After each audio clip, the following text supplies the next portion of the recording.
What is going on, everybody? This is Justin in Rochester with Purple and Gold for Days, and tonight is SKOL for Days. It is great to have you with me. Well. Once again, the script gets flipped. Let's cue the music up here, and then let's say hello. Oh, I don't want that overpowering. There we go. What's going on? Dalvin Cook signs with the New York Jets.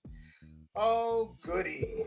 Well, as I said in my video, if you sign with the Jets, I still wish you well, but I ain't cheering for you to win no Super Bowl because I'm not cheering for any team led by Aaron Rodgers to win a Super Bowl unless he does the full Favre circle and joins the Vikings. Then I'll cheer for Aaron Rodgers. Other than that, hell no. Absolutely not. Vikings lose to the Seattle Sea Chickens. Oh, sure, blah, blah, blah. The score doesn't matter. It's a preseason game. And despite what our compatriots who are Bears and Lions and Packers fans, oh, we won our preseason games and we scored touchdowns. Congratulations. Big deal. Justin Fields threw 3 passes for 7 yards, but gets credit for 129 yards and 3 touchdowns. Now, listen, I'm never one to say that a quarterback doesn't get credit for a screen pass or for any yards after a catch. Of course, the quarterback gets credit for that. But let's not act like all of a sudden Justin Fields is Patrick Mahomes because he threw 3 touchdown passes in a preseason game week 1. You know, if your quarterback's halfway decent, they're not playing in preseason week 1. Just a thought. I remember Dan Orlovsky. Remember Dan Orlovsky when he ran out of the back of the end zone against Jared Allen because he was running like that dude in Necessary Roughness? Okay, remember that? And after Kirk Cousins led the Vikings to a historic NFL comeback, being down 33-0 at halftime, Dan Orlovsky tweeted out, I wish I still had the banner, but I got rid of it. He said, that's typical of Kirk Cousins to just look okay in a 33-point comeback. Dudes threw 4 touchdowns and led 5 touchdowns drives and threw a 2-point conversion. And Dan Orlovsky wanted to say, well, Dalvin Cook did all the work on the screen pass.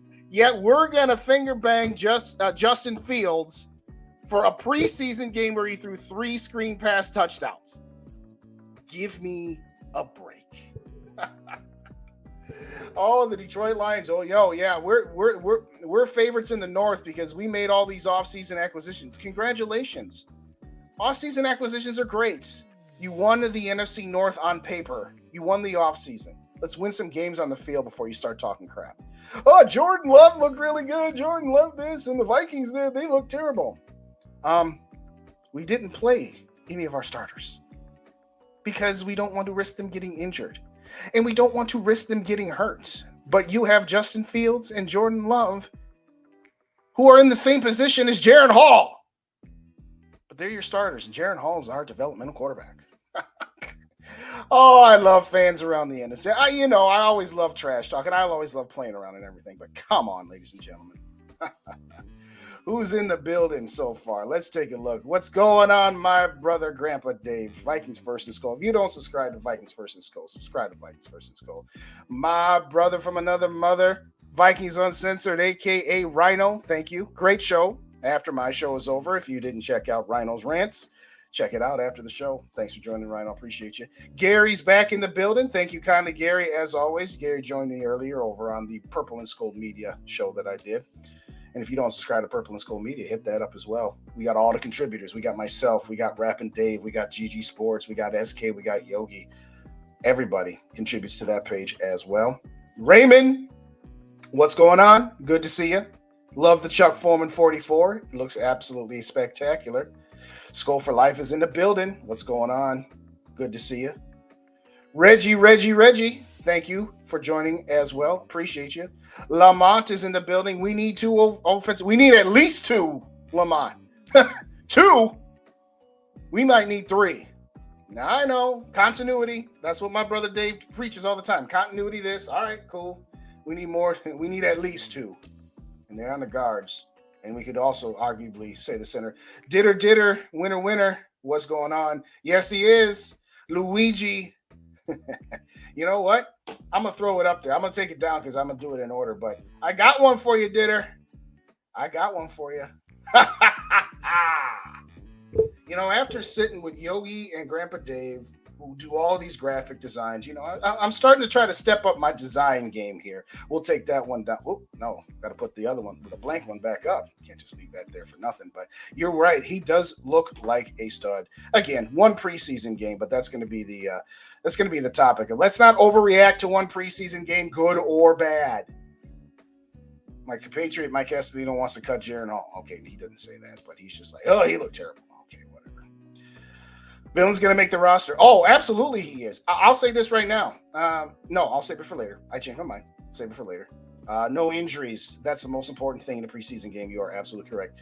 North Fist is in the building. I got one for you too, North Fist, by the way. I got one for you. I want to... Did I skip one? I better not have skipped. I better not skip my boy SKOL Mafia, who I cannot wait to meet at SKOL Fest. And if you're in the Twin Cities, September 9th, 5 p.m., Northeast Palace, Minneapolis, the inaugural SKOL Fest. So you can't say first annual. First annual is grammatically incorrect. It's inaugural. SKOL Fest, Northeast Minneapolis Palace, 5 p.m., That is Saturday, September 9th, night before week one. All the content creators, myself, GG, Rap, Dave, SK, Yogi, and a cast of thousands are all going to be there. I know SKOL Mafia is going to be one of them. My favorite and the best, Twitter, YouTube, Facebook, MySpace, Twitter, TikTok, everything. My worthless opinion, the single greatest handle of all time, because your opinion is never worthless, especially on my channel. And you know what, worthless? Confirmed for me. I think Yogi said this. You're going to that Arizona Cardinals game, right, worthless? Because I am. And if you are, you're going to have to tell me the story of how you came up with that. I want to mock. Bob is in the building. What's going on, Bob? Good to see you. SKOL TYA, good to see you as well. Thank you so kindly for joining me. You knew it wouldn't take too long for Sarah to get the Ice-T reference. And what's going on, Sarah? It is good to have you here as well. We got another Dave. You know what I should do one of these weeks is I should just get like one of those tickers where I put a check mark by, okay, how many Daves do we got in the house tonight? How many Daves? How many of this name? How many of that name? And all that good stuff. Jets looking for a guard too. Sign right before the Jets. Yes, Sarah. Yes. What's up, Dan? How you doing? Good to see you again as well. Good to see you. No, we must over. Yes, Rhino, you said that on your show as well. That is awesome. What's up, Thomas? Good to see you. Purple Papa. Okay, all righty. Hey, if you don't already subscribe on the YouTube channel, hit that subscribe button for me. I'm just a couple away from 700. So if there's anybody in the building right now that does not subscribe to me on YouTube, 698. Can I get to 700 by the end of the night? Is that too much to ask? But I digress. What you got here? Fam, do we need another defensive tackle, Linval Joseph? Well, I'm kind of whatever on Linval. If it was veterans minimum, then sure, I guess. But no, I'm not rushing to the bank to try to pay that guy. One preseason game against a bunch of guys will be in the NFL. Yeah.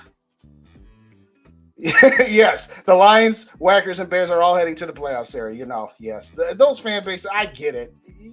You want to support your team. You want to be optimistic. That's fine. But again, optimist, realist. Once in a while, some realism is all I'm asking for.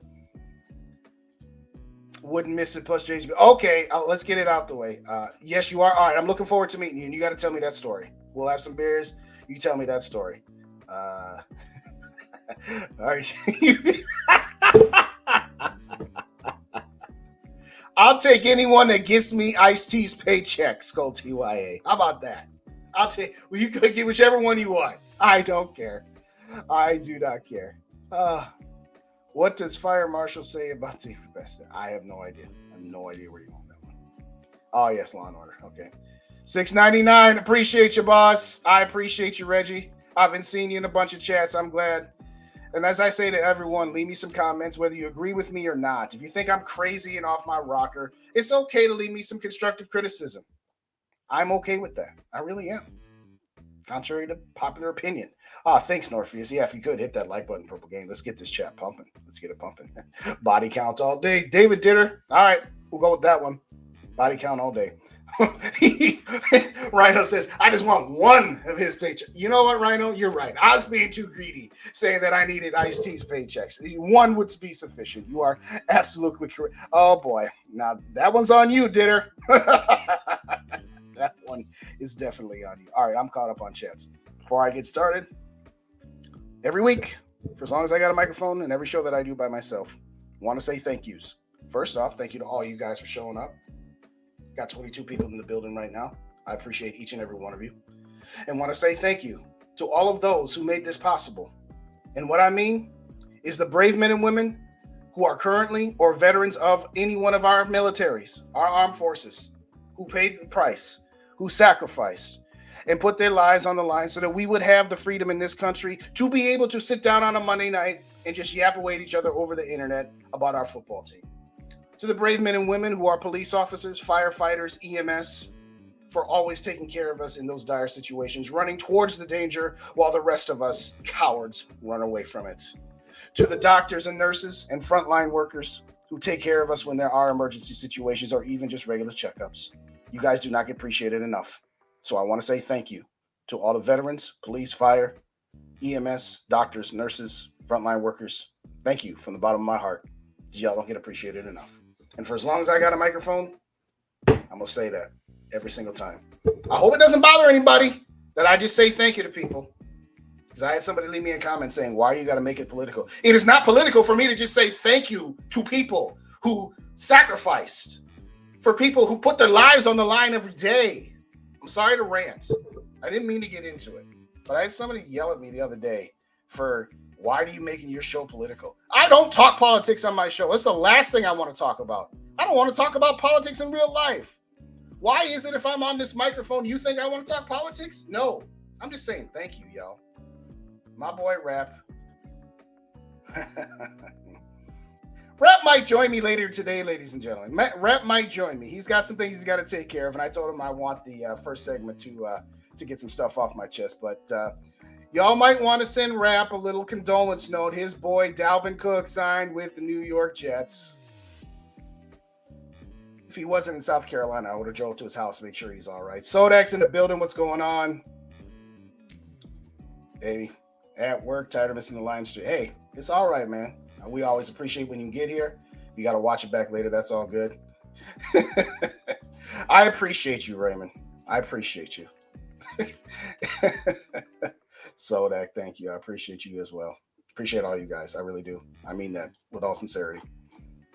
Because as much fun as it is nerve-wracking at times. So let me get some announcements out the way. If you have not heard of JJ Vikings, 12-year-old boy who currently lives in Massachusetts, Vikings fan, has his own YouTube channel. That's right, a 12-year-old got his Vikings YouTube channel. He will be joining me tomorrow night on Under the Lights with Dave at Minnesota Sports Talk. So after the show, go to the upcoming lives on my channel and hit that like button and ring that notification bell. JJ Vikes is making his Under the Lights debut tomorrow night. And it's going to be a blast. We're going to talk about his story, how he became a Vikings fan, how he started up his YouTube page. We're going to talk a little Vikings. You know, I believe the topic is top 5 Vikings that are going to have a breakout season. But realistically for me, I'm just happy to be able to get on the mic with this young man. He's brilliant. He's absolutely brilliant. What I say to JJ, I was just like, you know what, JJ, here's the thing. You've got the hard part down. You know how to speak when you are shooting your episodes. He is loquacious. He is elegant. He doesn't stutter. Like, nah, he's got that. He's like, oh, my videos look like it don't matter. You'll get the production thing down. The hardest part is being able to be comfortable in front of this microphone. If you want to laugh, JJ, go watch my first video of my first live on this channel when I didn't have Mike or Kyla with me or SK or anybody else. And this was right when I had met Rap, so I'd never done a show with him yet. Oh, the lighting is terrible. The quality is terrible. And I'm stuttering all over the place. So JJ Vikes will be on tomorrow night on Under the Lights. And JJ Vikes will be back with me on SKOL for Days in 2 weeks. That is the 28th. That is the game after, or that's the Monday after the Arizona Cardinal game. So the final preseason. We'll go through season-long predictions. We'll review the preseason as it was. It's just going to be me and my nephew. He affectionately calls us all Uncle. Uncle Day, Uncle Rap, Uncle Yogi, Uncle SK. Boys raised the right way, got manners, the whole shebang. So if you don't already subscribe to that young man's channel, that is JJ Vikings. I'll put it in the comments here in a little bit. Got to finish out these shout outs and actually get to what I said I was going to talk about. Sodak's in the building. What's going on? Oh, yeah, for Justin Luther King. Okay, Rap. Just remember that when I'm laying the smackdown on you, when you come on, if you come on later, if you've got the guts to show your face on SKOL for days, I'm just playing with you. You know that. Speaking of Yogi, what's up, Yogi? Oh, and tomorrow night on Under the Lights, in addition to JJ making his debut, this man Yogi here put an intro together for me and Dave. And it's fire. It's absolutely fire. Political and Gold for Days is a different... Yeah, it's a different one. It's going to have a different host because it ain't going to be me. I'll tell you that right now. Dalvin, who? Yeah, you right. You right. I got everybody. No, there's another one. GG Sports in the building. What's going on? Check out GG show. Again, check out GG and check out Vikings Uncensored. They go head to head. So after the show, check out one, then check out the other. I appreciate you guys. It's going to be fire. Yes, it is. SKOL Fest is going to be fire. The opening tomorrow is going to be fire. Tomorrow night's episode is going to be fire. This season is going to be fire. As long as we can get our own line fixed. But I digress. We'll get to that. All right. One more shout out. Help me, Rhonda. Help me, Rhonda. Thank you so much, Rhonda, for joining. I appreciate you. I honestly do. Thank you so much. Thank you, all you guys. So let's get down to the brass tacks. What should we start off with here? What is the holdup with this TJ Hawkinson situation? Now, when I put this topic together, I had not yet gotten the news that apparently TJ Hawkinson has been dealing with a little ear infection. We knew he had a medical issue. We thought maybe it's just the snivels or maybe it was the hold-in flu, so to speak. But I'm going to say it right now. TJ Hawkinson will get his extension done by the start of the season. So nothing to worry about. Now, need to worry about his health because I tell you what, that vertigo stuff is nothing to be messed with. You get your you get your equilibrium messed up. I had that once in my life, and I'm glad I've never had it again. Gone blind twice, but only had the ear thing happen once. Do suffer from tinnitus. I got a constant ringing in my ear, and maybe that's a sign that maybe I'm talking too much. But in all seriousness, TJ Hawkinson, I'm not concerned. Even before this information about him having some ear issues was coming out, I wasn't concerned about it, and I'm still not. His contract will get done. Maybe they're trying to sign one more free agent and need to know how much money they need to have in the kitty for this year as far as why this one hasn't gotten done. But I'm not worried about it. The TJ Hawkinson situation, they're not going to trade a second-round pick for TJ Hawkinson and then only get him for a year and a half. And they're not going to franchise. Well, they might franchise. I could see that because a franchise tag for a tight end, a little different than a running back or a quarterback. There's still plenty of money, but you're not going to alienate TJ Hawkinson by just letting him sit around for a year and then franchising him after the fact. So, again, I'm not worried about it. Now that we have this news about how he has got this ear infection, a little vertigo, a little equilibrium stuff, okay, you know what? Just don't worry about it. TJ Hawkinson is going to be on the Vikings for at least the next 4 years. He will sign, next 5 years. He'll sign at least a 4-year contract. Write it down. A 4-year contract for TJ Hawkinson. So 4 years on top of this one. And it'll get done by the start of the season. So anybody saying, why haven't they done this? Why haven't they done this? It doesn't matter. They got a lot of moving parts. Kwesi needs to keep as much money unallocated so that he can continuously sign these low-level camp bodies and trade them out for other low-level camp bodies. But in all seriousness, don't worry about TJ Hawkinson. Absolutely nothing is going on there. It's fine. It's fine. All right. Next topic. The Vikings brought in Kareem Hunt for a visit. And simply put, why? I don't know. Now, maybe Kenny Nwangwu, the injury for him or the reason he didn't play is more than meets the eye.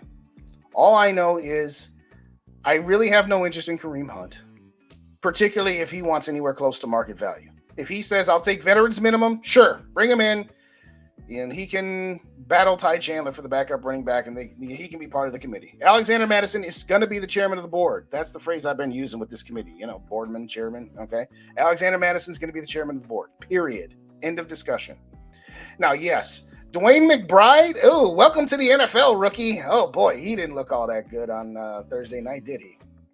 4th and less than 1. That's your bread and butter. That is what we brought you in here for. You're the bowling ball running back who yards after contact and all of this mess, and you got stuffed. Kind of like Sir Mix-a-Lot said. Want to pull up tough because you notice that butt will stuff. Boy, did he get stuffed on that run or what? And he got stuffed on a lot of his runs. Listen, I said it earlier on my show. The offensive line, every level, the first team, the second team, every team, offensive line was garbage. We better not hope. We better hope that we don't get very many injuries on the O-line this year because we have no depth. Heck, we barely have 5 starters. We certainly do not have any depth. I'll get more to that in a minute because I'm going to talk about Ed Ingram because I owe him half an apology. Half. But, yeah, what do you guys think? Put it in the chat. You want Kareem Hunt on this team? Because to me, if you sign Kareem Hunt for $5 million, well, then what was the point of getting rid of Dalvin Cook? Yeah, Dalvin was 10 and Kareem was 5. So, okay, you saved some money on aggregate there. But, no, again, if it was 3 years ago, maybe. And he's got tread left on the tire because, again, he's always in a timeshare. He's always somebody's backup after his first year in Kansas City before his off-the-field issues, for want of a better way of saying them. I don't want to disparage the guy too much. But, yeah, no, I have really no interest in it. Now, again, if Kenny Nwangwu is going to be out for 8 weeks, okay, that makes some sense. Dwayne McBride didn't look very good. You need to have some depth. I love what I saw from Ty Chandler. I'm not overreacting too much, but for what it was, I thought he was pretty good. 11 carries, 41 yards.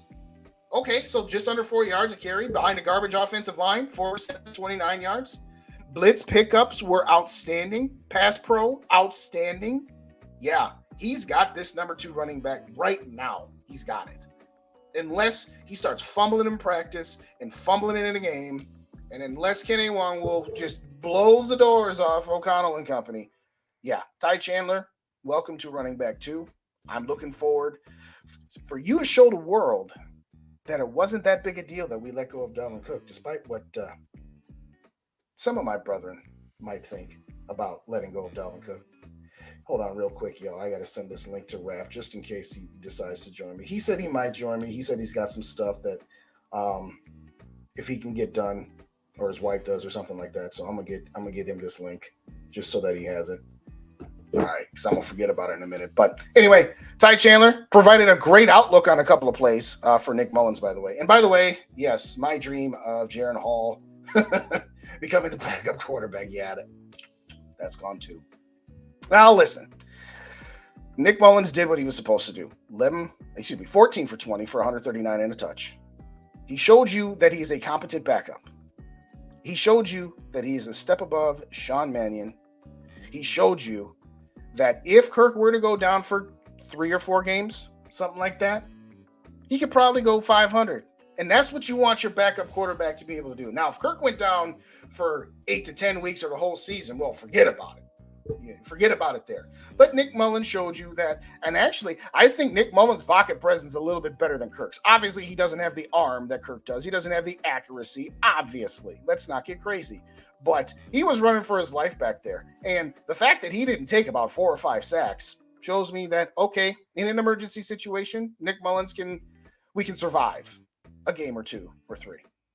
Jaren Hall, not so much. Now listen. He's a 5th-round draft pick, rookie in his first live action. I'll remind people, Dante Culpepper looked like garbage in 1999's preseason when he would get in there after Randall and Jeff George got their turns. Now, I'm not saying that Jaren Hall is going to be Dante, okay? I said that on my video. I said that earlier. I'm just going to say, let's calm down on Jaren Hall looks like trash and that he shouldn't be guaranteed a roster spot. Love you, Mike. I don't know if you're watching yet. Maybe you are. I haven't checked the comments in a minute, but I love you, Mike. But the notion that Jaren Hall was that bad in one preseason game behind a 3rd-string offensive line that gave him absolutely no time to do much of anything. I believe his first drop back, he got blitzed, and he spun out of it and managed to throw the ball away. Kirk Cousins takes a sack there. Now, again, does he deserve a cookie for that? No. But let's calm down on Jaren Hall. That jump ball that he threw on the sideline to the Canadian Ocho Cinco, as Mike calls him, that was a beautiful pass. perfectly placed, perfect touch. Only the receiver was going to get that. It was either going to be the receiver's ball or nobody's ball. And that was, I think, one of 2 or maybe 3 actual dropbacks that he actually was protected. He was in shotgun, was able to set his feet, throw. It was a great throw. Again, I'm not going to jump up and down on that 1 third down throw. Well, he had the second third down throw. I think it was like 3rd and 5. He threw for like an 8-yard square in. And that was a nice throw, too. A couple of nice throws. And yes, back-to-back plays, we see him standing there like a deer in the headlights. He's getting sacked. Okay, the offensive line gave him nothing. The receivers gave him nothing. Yes, he did short hop a ball. Okay. Yes, if that was Kirk Cousins, where he actually had time and then short hopped the guy, you would be able to criticize Kirk for that because he's a professional 10-year veteran making market value. He should make those throws. Okay, so Jaren Hall, it would have been great to see him make those throws. It would have. But let's calm down. The kid looked like a 5th-round draft pick. Okay. Am I ready to give up on him? Not quite yet. Is the dream dead that he's going to overtake Nick Mullins for the backup QB position as of right now? Yes, it is dead. It's not on life support. It's dead. So let's get back to some comments. It's been a minute. Oh, geez. See, that's the thing. I love interacting and I like trying to do these themes, but then I got 50 of these things to go through here. So we got some hellos. All right, some thank yous. All right, we don't need to put up all those. All right, here's a good one from Gary. I forgot about this, but the Vikings get $2 million in cap space. Yes, that's right. Good call, Mike. So I know you were in here. I know you heard what I just said. Now, remind you that $2 million of the offset language that Dalvin Cook, that we get that on next year's cap. So we don't get $2 million this year.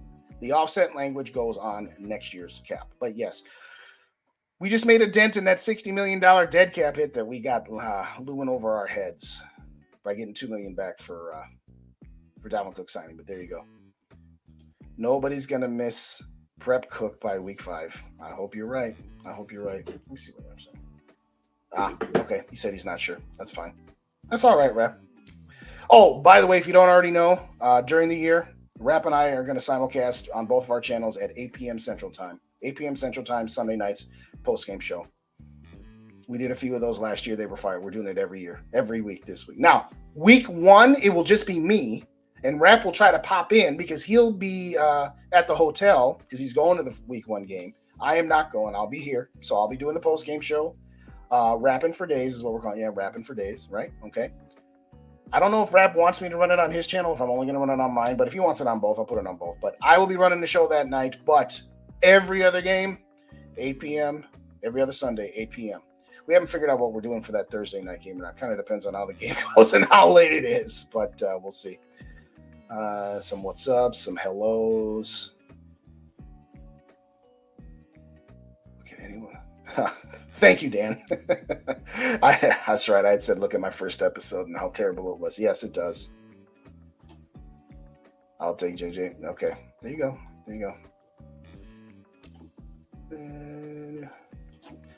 Remind me what you were talking about.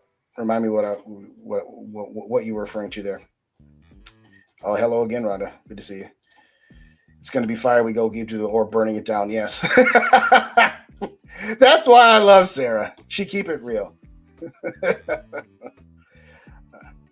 I say hi to Norsefius? I'm pretty sure I did. But if I didn't, Norsefius, hello again. Oh, yes, I did, because I know I got a banner for you. Gary says no to Hunt. I think so. I bet Hunt don't have an ear infection. Thanks, Sarah. Hunt would be an elite RB2. I don't know, Mike. I don't know. Like I said, veterans minimum, sure. Anything more than that, I'm just really not interested. I'm not too worried about a running from Moon after seeing Chandler. Yeah, I agree. Now, if something happens to one of them, then I'm listening again. But as of right now, no, thank you.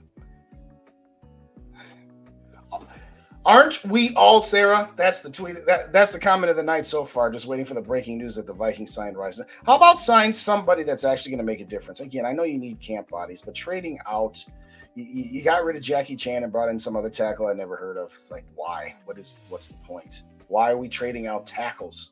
We have 2 tackles. We have a halfway decent backup tackle in Oli Udo, but no, let's not do that. How about we bring in a guard? Bob, breaking news. Popcorn fart. That's why we love having Bob in here. He's always got it. I just think it's due diligence. If we sign him for before right, I'll be picked. Yes, Second good comment of the night. Absolutely. Don't need Hunt, agree, but just saying not bad. Chandler's faster. Yeah, I'm with you, Dan. Ah, third good one of the night. Fix the O line, the interior of the O line. Reggie, Hope, and Risner. Yeah, I do too. I mean, I've done enough talking about it. I've done enough videos on it. It's just like, I said it after free agency. Bring in. No, I said it after. It was in June. It was right after mandatory and voluntary work in. Bring Dalton Risner in here. Why go through all this work, fixing up the defense as best you can with bringing in Flores, with re-signing Hunter and not trading him, and all this other stuff? Like, come on, dude. Come on. Give him time. I'm assuming you're talking about Jaren Hall. What's up, Kyle? Good to see you. Appreciate you, brother. I appreciate you, man. I really do. Thank you so much. Ed sucks. Does Risner go on the right or move Ezra to right? You know, Rhonda, that is a very good question, and it's a topic that Mike and I talked about a little bit earlier. If you brought in Dalton Risner, would you try to move him to right guard? Would you try to move Ezra Cleveland to right guard, or would you just try and trade Ezra Cleveland? I don't know. And frankly, I don't care. Because if you have Dalton Risner, you've upgraded. If that means you got to trade Ezra Cleveland for a fourth-round pick so that you don't have to wait until 2025 to get a compensatory third or fourth-round pick, I'm for it at that point. And I would actually be okay with Ezra moving to the right guard if he felt he could do it, because then you can take a step back on Ed Ingram and let him develop. I said this yesterday in my pipe dream of us getting Zach Martin from the Dallas Cowboys.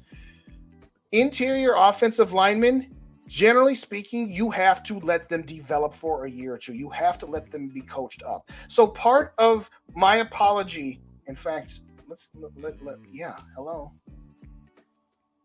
Let's I deleted it. Oops, never mind. Part of my apology to Ed Ingram is this. On that play where you were looking around for nobody to block, it was clearly a busted blocking assignment by the entire offensive line. The line, didn't get the right call. At least that's what Kevin O'Connell worked with. Now, whether that's true or whether that's KOC, throwing himself under the bus to try to make you not look so bad, I don't know. But Ed Ingram just isn't ready.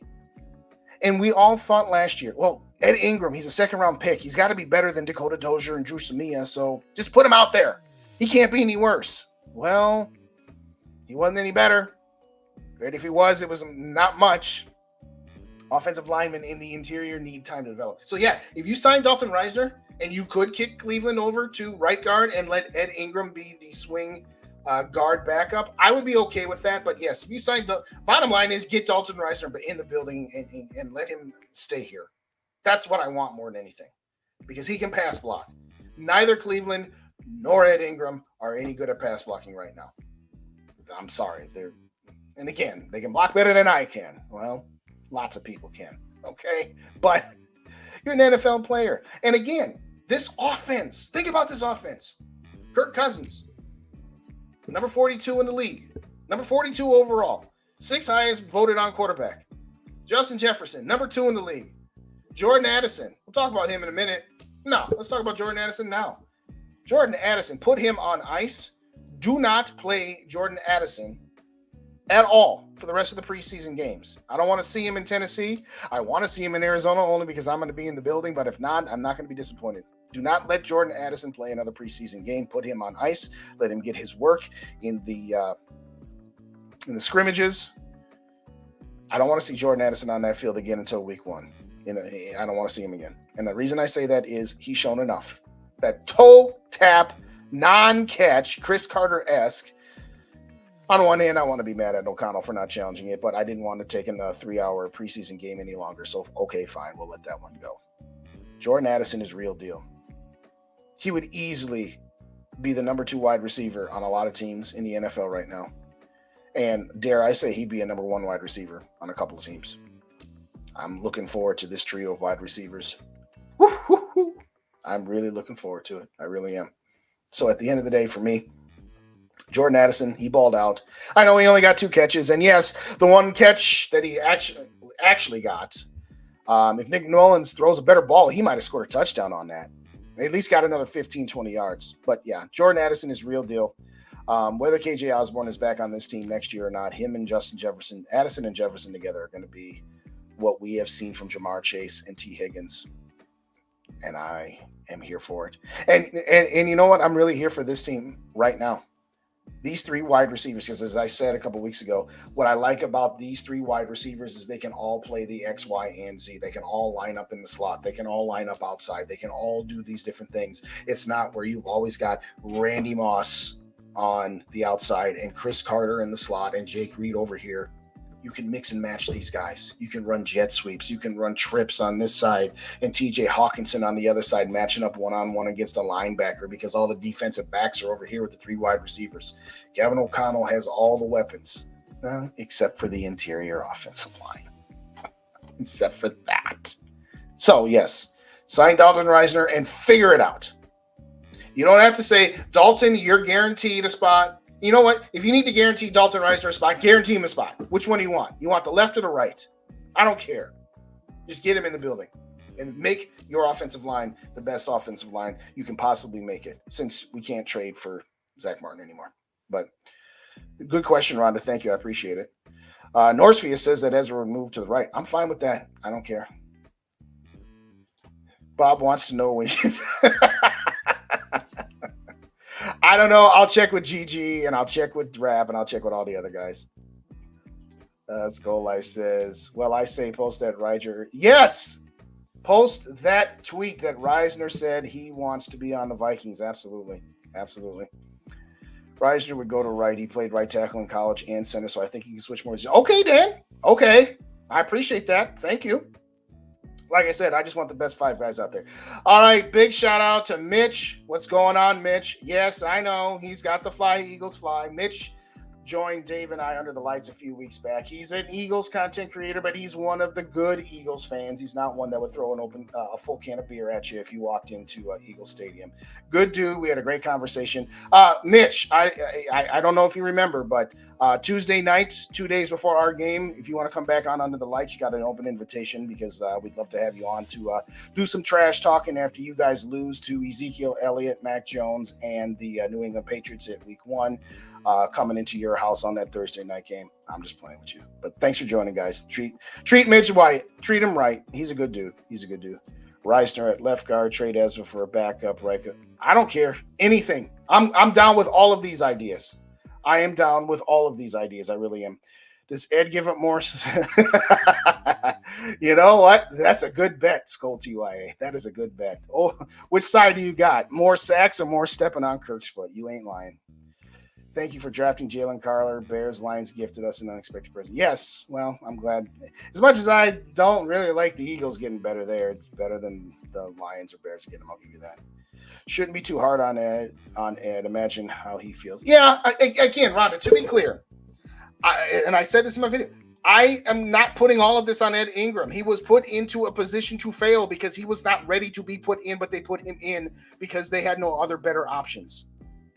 The problem with the Vikings and their roster construction over the last 5 years is that they threw a lot of money into their defense, into their existing players, into bringing in Kirk Cousins, and then into re-signing Anthony Barr and re-signing Dalvin Cook, that the interior of the offensive line was the spot where they just said, oh, we'll just have to slough off on this one. And that's the worst thing you can do with Kirk Cousins and a quarterback like him. And then for the next 5 years, well, if we draft a guard, we got to let him develop, and we don't have time to let him develop. We are in win now mode, and we don't take a step back. And we can't sign a free agent Pro Bowl guard. So, yes, I agree with you.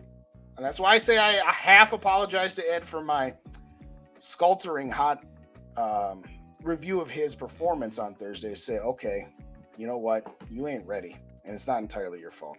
Yes, better than Dakota Dozier and Drew Samia isn't setting the bar. You are absolutely correct. Mateo's in the building. Between he needing more time to develop, the fact that we have an athletic quarterback is an issue. Exactly what I was saying. Thanks for joining, Mateo. Appreciate it as always. Shout out Angel in the building. What's going on? Cheers, Scolders. Cheers to you as well, Angel. Thank you so much for joining. I do appreciate it.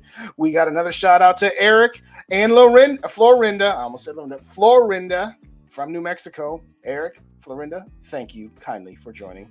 SKOL to everybody. SKOL, Mr. Justin, I appreciate you, man. I appreciate you. I really do. He's going to play against dudes that are fighting for a spot. Yeah, that's the key. When you're the only offensive lineman who's a starter who had to play with the junior varsity, it's like in high school. You made the varsity team, but you're going to be playing JV tonight because you need some work. That's what Ed Ingram is. And again, I don't entirely fault him for that. I honestly don't. Toe tap swag, you are correct. Okay, so now we're getting to the spot where I was talking about that. Rapping Gary, love the pick. I just said, oh, that's right. You did say that to me. Hold up. I'm gonna check it right now. This is Norsefius. He sent me a message. He says I gotta send. All right, let me see what you got. Oh, this is beautiful. If I can find a way to not completely lose my train of thought while I'm doing this, I'll put this up here. But if not, I'll get it in here for tomorrow night's show or next week's. That's right, Dave's running tomorrow. Bandito, shout out Bandito. Happy Vikings hype season. Yes, sir. Yes, sir. How many weeks away? 1 week, 2 weeks, 3 weeks. We are less than 4 weeks. We are 27 days away. 27 days from now, we will be 1-0. And me and Rap, no, I will be doing the first Rapping for Days post-game show, whether Rap joins me from the hotel or not. 27 days from now, baby.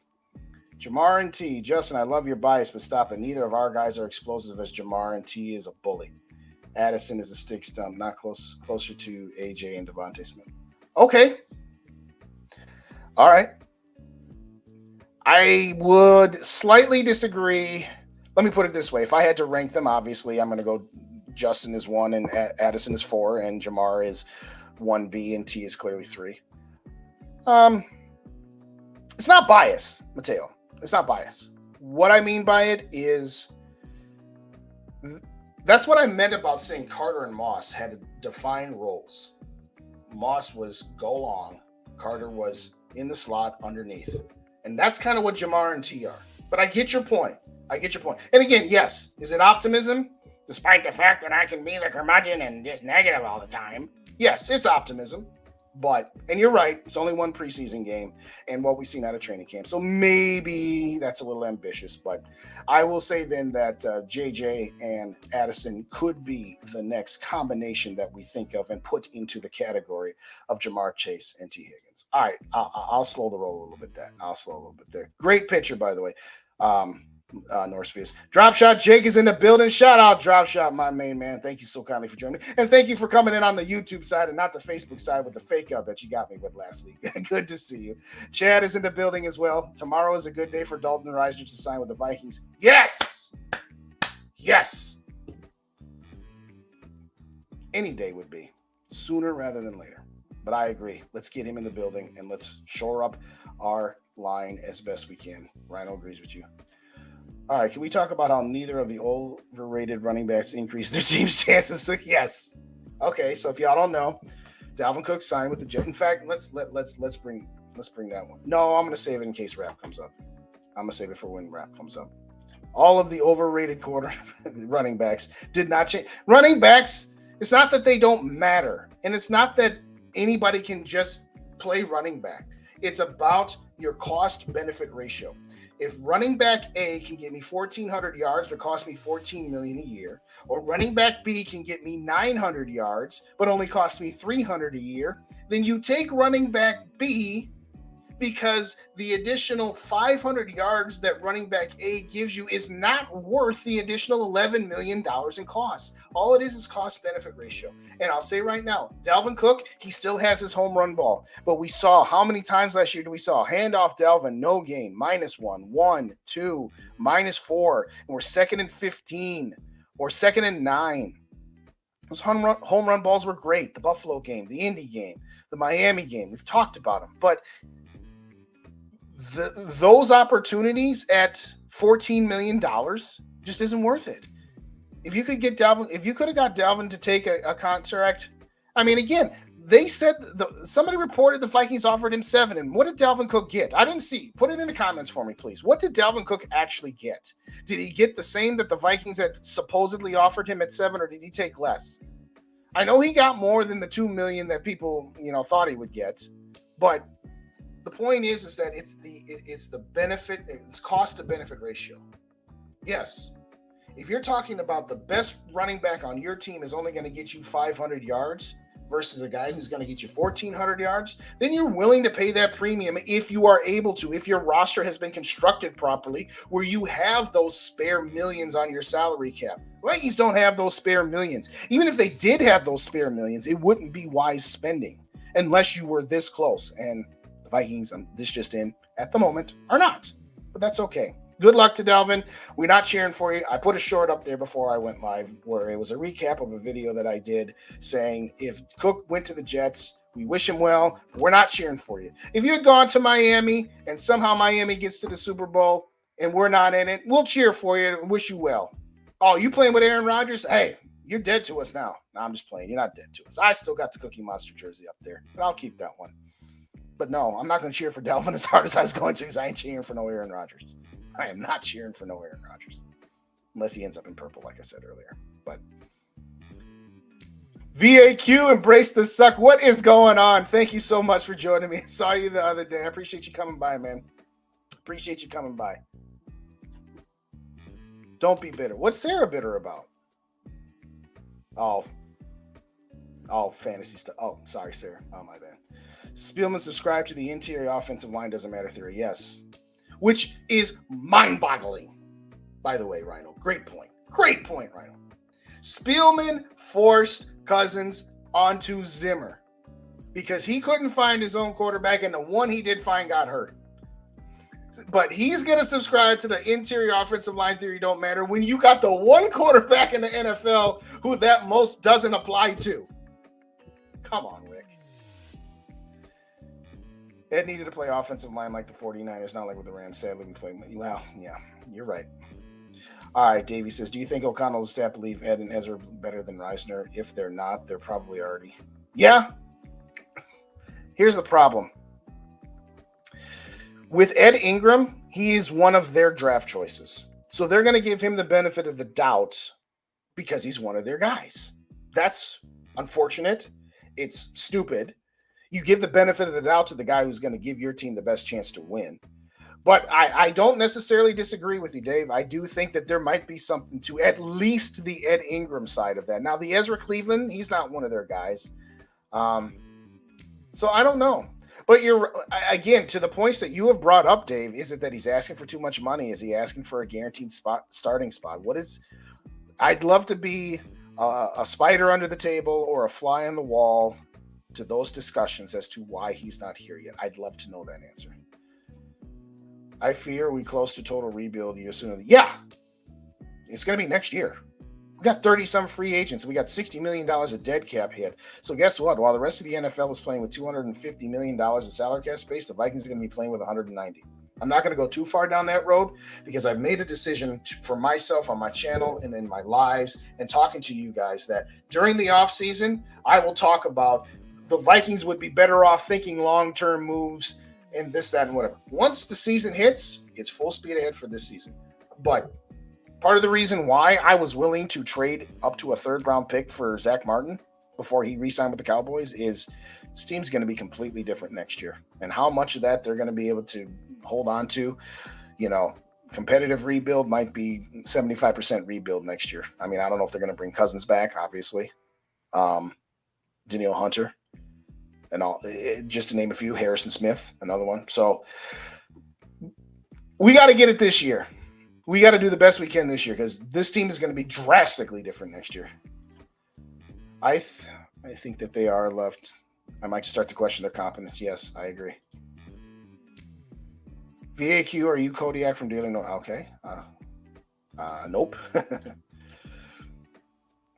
Make sure to beat that subscribe button with a hammer and give a big thumbs up. Yes, thank you. Appreciate you, Rhino. In fact, since I don't have my next banner up, I'll just leave that one up for a while until I get to the next theme here. Because I got to get through. If I don't get through you guys' comments, I'm going to have 200 of them at once. Quasi subscribed to just because they're injury prone in college doesn't mean they won't be in the pro. Mateo, that's the winner.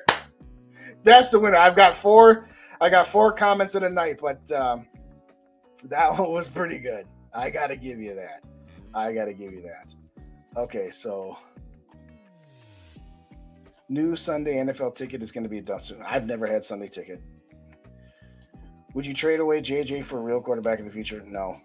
I want to get a quarterback of the future by some other means and have JJ still be here to assist the quarterback of the future. Paul, what's going on? Good to see you. Shout out, Paul, in the building. Thank you so kindly for joining. I appreciate you, man. Never trade yet. Yes, that is great. Let me put it this way. All right. There are only two circumstances where I even consider trading Justin Jefferson. Circumstance number one is Justin Jefferson says, I want a Patrick Mahomes 10-year, $500 million contract. Pay me $50 million a year. At that point, I'm shopping him. Because that's like the ridiculous beyond threshold where your production doesn't outweigh. We love Justin Jefferson, but he's not worth $50 million. When you have a salary cap of $250 million, no wide receiver is worth 20% of your salary cap. So let me start there.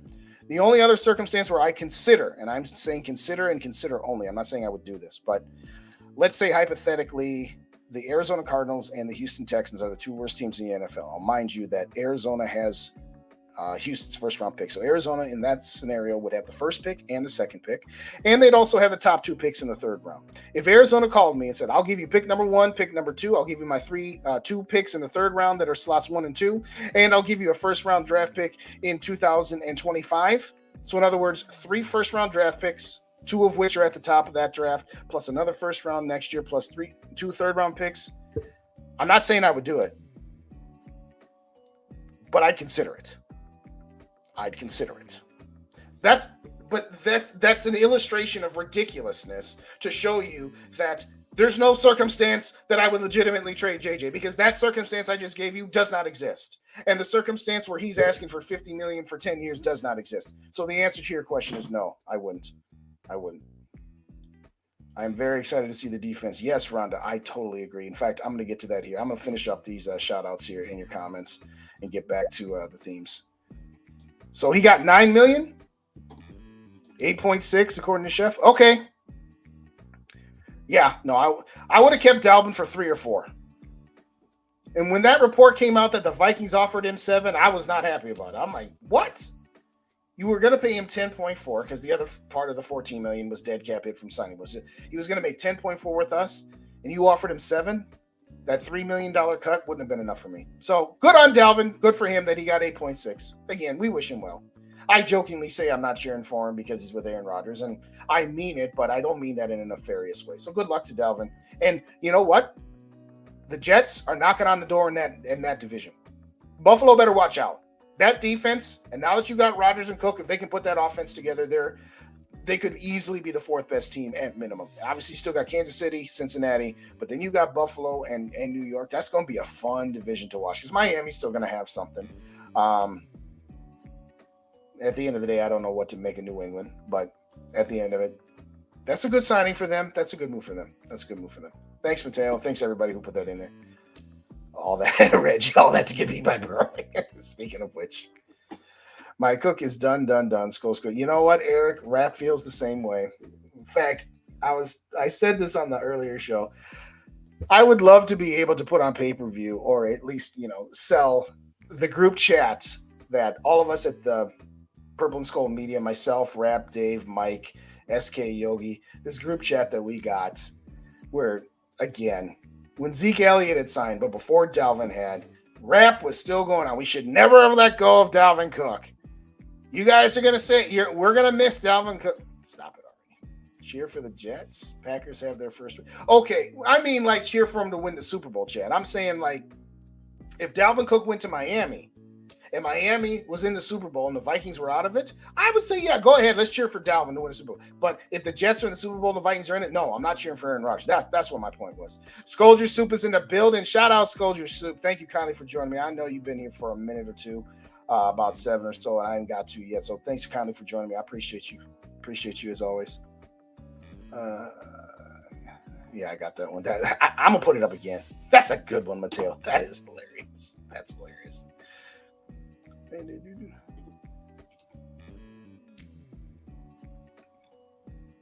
He's got my Twitter. Oh, yeah. That's right. That picture you sent me. Justin, do you think JJ should get paid for the highest record-breaking contract, or should he get the highest paid wide receiver contract? Well, he's not going to get more than the quarterbacks. He'll get around 30 to 32. So here's what I think's going on, if I'm being honest with you. I think his agent is waiting for Nick Bosa to sign because between Nick Bosa and Justin Jefferson, when they sign their contract, it will be the highest non-quarterback contract in NFL history. And they each want the other to sign first. So kind of like when Lamar Jackson signed for $260 million and then Jalen Hurts signed for $262.5. So Lamar had the biggest one for about 5 minutes until Jalen did. I think part of it is because these agents want that notoriety to say, hey, I got the highest guy, or I got the highest guy that's not a quarterback. So I think that's part of the problem. But I'm not worried about it. He's got 2 years left. If the Cardinals would give us the top 2 draft picks so we could get Caleb Williams and Marvin, yes, that's why. Okay, it's a ridiculous conversation. We all understand that. Because if the conversation is Justin Jefferson and the Vikings first-round pick this year to the Cardinals for the number 1 pick so that you can simply take Caleb Williams, no, that's not enough. But I agree. If you can get the top 2 picks plus some other assets, again, I'd consider it anyway. But no, it's going to be high. It's going to be high, Eric. And that's okay because he's worth it. He's the best wide receiver on the planet. On the planet. Not in the NFL. On the planet. He's the best wide receiver. You just got to do what you got to do. If we're going to listen to the Vikings and we're going to listen to Kirk Stans for years saying, well, this is the price you have to pay to get a quarterback like Kirk Cousins. You want to go back to Tavares Jackson or Christian Ponder. This is just the price you have to pay and you just have to accept it. If I had to accept it for 5 years for a good to very good quarterback, but not an elite quarterback, then I'm taking that with Justin Jefferson. Because Justin Jefferson will make the next quarterback better. Period. End of discussion. Predict where the Vikings total stats this year. I'm going to say they're going to be somewhere defensively ranks. I'm going to say they're going to move from the 31st ranked defense to about 22 to 24, but I think their scoring defense could be somewhere between 15 and 18. I think they're still going to give up yards, but I think that they can find a way to be middle of the pack, so to speak, in scoring. I honestly do. Because they're going to blitz a lot. They're going to get stops. They're going to get burned sometimes too. And I'm okay with that. I honestly am okay with that. My hope is JJ is unselfish. He's getting a ton of endorsement deals. Good call, Northwest. Good call. Zeke and Darth Belichick. Good one, Rhino. I'll never cheer for Rodgers. Unless he plays on this team, Roger. Unless Rodgers is in purple. If we can cheer for Brett Favre, we can cheer for Aaron Rodgers. Don't want to. I totally agree with that. Jordan Addison, over under 800. Boy, Angel, that's a good one. You see, I was asked that question a couple weeks ago, and the over-under was set at 850, and I said under. So now at 800, that's a lot closer. I think Jordan Addison's going to end up with at least 700 yards, but under 850. So if I had to go, I would play the odds and go slightly under, but it's going to be close. I think he's going to be somewhere between 750 and 800. So I think that's pretty spot on. But I think it's going to be under 850 because I believe that, Jefferson's going to get his, Hawkins is going to get his, Osborne's going to get his. How many millions does one need? Well, I only want 10. I can live 10 for the rest of my life. But, these guys put their lives on the line. Not their lives. They put their bodies on the line. Lives on the line is for the other ones. We talked about them earlier. But, okay. Rap said he's out. That's fine. Hey, I don't begrudge players for making as much money as they can, for putting their bodies in danger like that. Oh, I did that one already. You guys are killing me with all these. I can't get to. All right, so Northfield says 725 and 60. I think he's going to get at least 7 touchdowns. I predicted that Addison would have at least 7 touchdowns. And I'd say somewhere between 7 and 9, but at least 7. I can honestly say I never cheered for Brett Favre, even though he played well. Yeah, all right. I'm gonna tell you this story, and then I'm gonna get back to the rest of my themes here. Before Brett Favre signed with the Vikings, I didn't want him, hated him. I was in high school when he was winning the Super Bowl for the Packers and winning 3 straight MVPs. I said, I don't care. He's a Packer. I don't want him. Don't want anything to do with him. I know he'll make us better. I know he's better than Sage and Tavares. I don't care. I don't want to cheer for Brett Favre. The day Brett Favre signed, I say, okay, you're a member of the Minnesota Vikings, but I'm just cheering for the Vikings. That's it. And my parents said, hey, do you want a Brett Favre jersey for Christmas? I said, hell no. Do not buy me a Brett Favre jersey for Christmas. Because I'll take it back and I'll exchange it. So you want to buy me one for the joke? Just know I'm exchanging it for something else. But I'm not wearing no Brett Favre jersey. No, thank you. Hell no. If Rodgers was our quarterback, would I get behind it from that perspective? Sure. And guess what? When somebody said to me, well, Justin, what if Brett Favre wins the Super Bowl? Fine. If he won us a Super Bowl, I'll say, thank you kindly, Brett. It was a nice marriage of convenience. We got a Super Bowl out of it. You got to get back at the Packers. Nice knowing you. See you, bye. Appreciate the good times. I still hate you, but I don't hate you as much. Because that 2009 season was not worth it for me. The only thing that would have made that season worth it was winning a Super Bowl. And I said this to Mike the other day. I wish that KFAN, the flagship for the Vikings, it hadn't started podcasting every episode yet. But I went on their show. It was a call-in show. It was a late-night call-in show with Sludge, who's now on the morning show, and Phil Mackey, who's now at Score North. And Sludge was like me. He didn't want to cheer for Favre.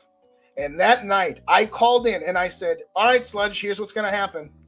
We're going to be a really good team this year. And everybody else is going to be happy and just cheering and cheering and cheering. And we're going to get to the NFC Championship game, and Brett Favre's going to throw an interception that's going to cost us the game. I swear to God, I said it, and I wish I had that recording. I wish I did. Because I said, it's going to be a lot of fun for the season. It's going to be fun beating the Packers with Brett Favre. And it was. And it was fun destroying the Cowboys in the division round of the playoffs. It was. But I said the day they signed him, he's going to be the reason we get to the NFC Championship game, and he's going to be the reason we're not in the Super Bowl. And gosh darn it, that's exactly what happened. I so wish I had that recording. If Rodgers is our quarterback, I'll cheer, but I'll do the Ace Ventura.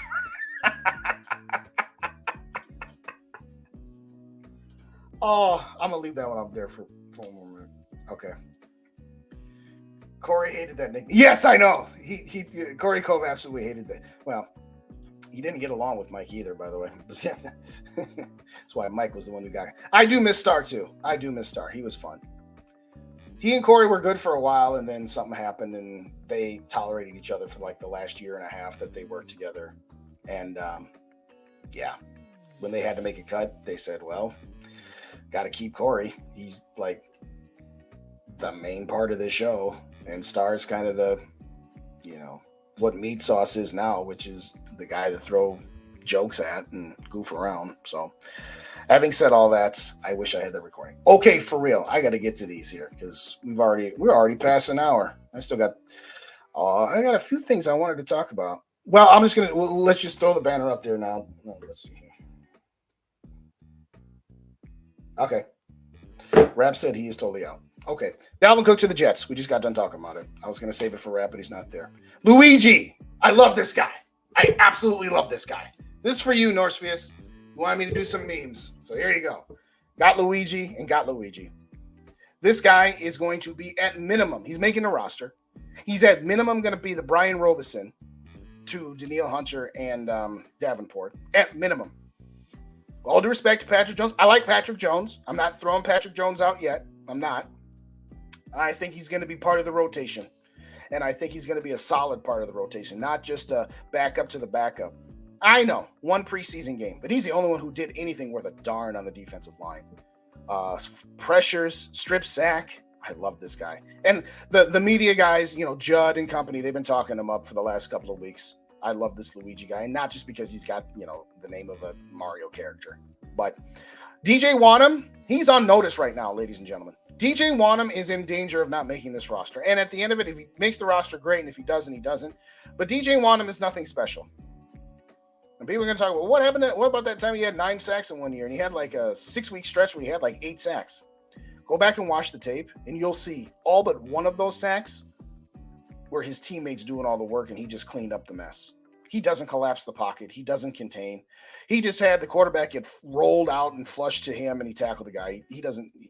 Again, he's one of those guys. And again, I'm not disparaging. I'm just saying that DJ Wanham is not an 8 or 9 sack a season kind of guy. It's one of those deals where he kind of fell into those sacks. He really did. So, hey, Mr. DJ, you better turn your game up because Luigi's coming for you. Luigi's got his power up mushroom. He's got his star, and yeah. I'm not going to say that Luigi's going to take over the Davenport spot yet. That would be ridiculous. That would be overreacting to one preseason game. But Luigi's definitely making this roster, and he's going to make some noise. He's going to play the Brian Robeson to Jared Allen and Ray Edwards. He's going to play the Brian Robeson to Daniil Hunter and Everson Griffith. That's what my prediction is. This guy's making this roster, and he's got it going on. He's definitely got it going on. All right, Norspheus. Since you told me about memes, I got one for you. This one for Norspheus right here before I get to my biggest happy takeaway of the preseason game. I don't know who put this one together, but it's great. I hope it's big enough on the screen for you there. So it's a bus crossing over a crane track, and the bus is labeled guards. And in the next picture, it's the train barreling through it named Ivan Pace. I love this kid. I absolutely love this kid. And credit to a beautiful YouTube commenter. Let's see if I can remember the guy's name. I got to give this guy credit because he came up with this. Pace picante sauce. Shout out to Ray Leder. Leder. Ray Leder. He put that comment on the One Bar and Lupicus page on one of their videos where he just said, Pace picante sauce. Spicy and sassy. I love it. You know what? When the Vikings signed this guy in UDFA, I was like, wow, wasn't he supposed to go in like the 4th or 5th round and we got him and didn't even draft him? I like this kid. I know, diminutive in size. I get that. And I get it. Played at Cincinnati. He's not talking about Alabama. He's not talking about Clemson or, Ohio State, Michigan. Not one of them big schools. I don't care. If you watch this guy's tape, he's blowing up run plays all the time. And he's hurrying the quarterback, and he is sacking the quarterback. And that's what we need from a linebacker. Yes, I know. His pass coverage leaves a lot to be desired. But that's why you got coaches. And I'm okay with that. I love that play in Seattle where, okay, he knew it was a run play and he knew he wasn't going to get to the running back, but he just ran right through the guard. I'm going to put that one back up. This is exactly what he did. That guard said, I'm going to get in this guy's way. And he said, no, I'm running right through you and I'm knocking you on your rear end. I love this kid. Oh, wrong one. Let's try that again. Sorry.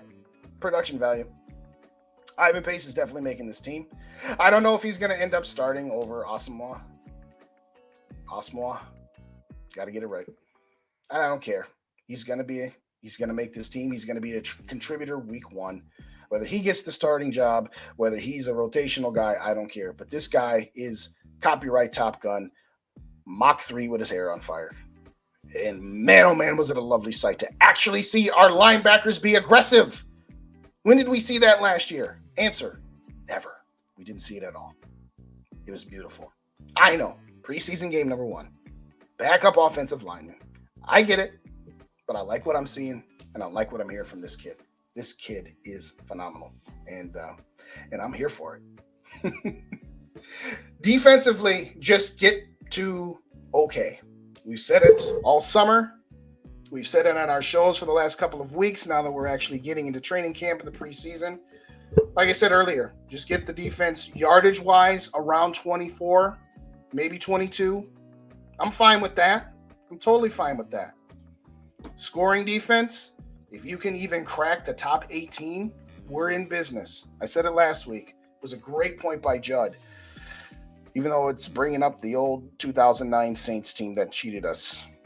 Well, blame Brad Childress and Darrell Bevell for leaving Brett Favre hanging out on the limb while you knew those guys were coming after him. Save some of the nails for listen, Greg Williams deserves all the nails in the world, but save some for children. But having said all that, just be an opportunistic defense. You're going to give up points. You're going to give up yards. You're going to give up big plays, but make an equivalent amount or an equal amount of big plays the other way. If it's 3rd and 9 and you blitz the heck out of a guy and you sack him or force an incomplete pass or dare I say a turnover, hey, sweet. Now your offense back on the field. You give up a 65-yard run play for a touchdown or a screen pass for a touchdown. Oh, that sucks. But now the offense is back on the field.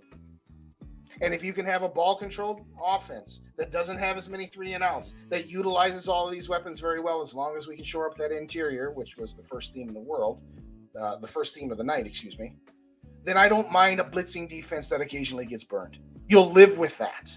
You'll live with your defense.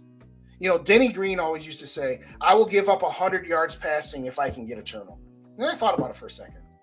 So if you gave up 350 yards passing in a game, that's a lot. Back in those days, it was even more than it is now.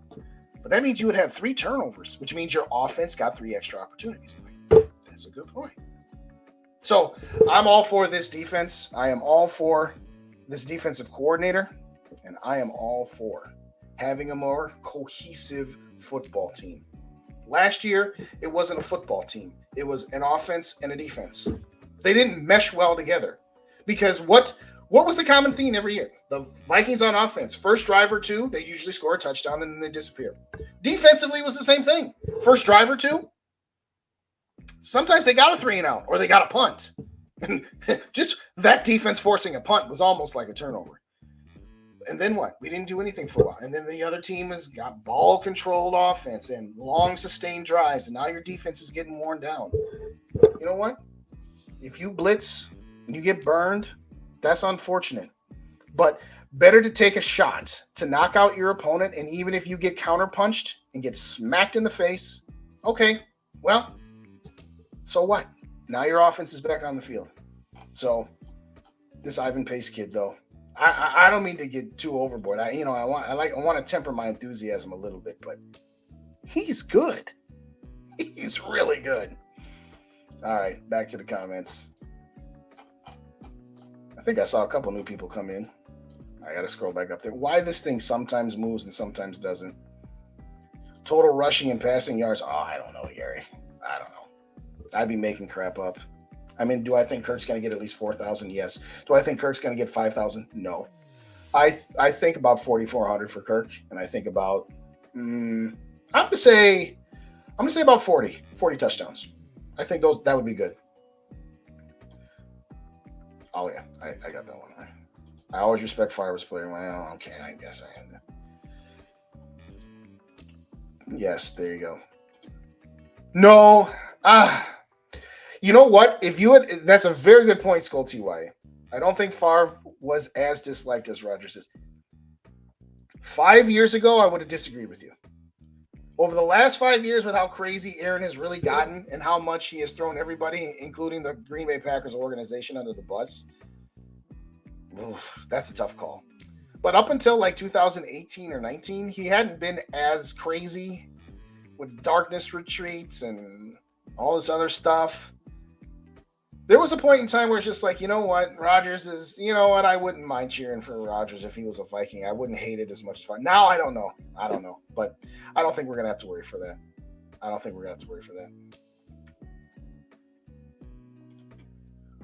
So what's your bust right now?